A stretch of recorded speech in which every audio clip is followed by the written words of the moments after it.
Praise the lord. యెరూషలేము ప్రార్థన మందిరము. ఈరోజు దేవుని వాక్యము.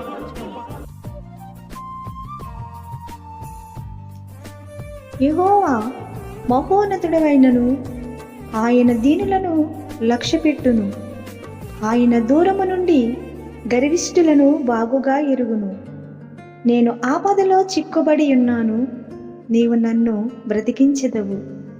నా శత్రువుల కోపము నుండి నన్ను రక్షించుటకై నీవు నీ చేయి చాపెదవు. నీ కుడి చేయి నన్ను రక్షించును. 138వ కీర్తన 6-7 వచనములు. సంఘ కాపరులు ఎన్ డేవిడ్ రాజ్ దీవెన. God bless you all.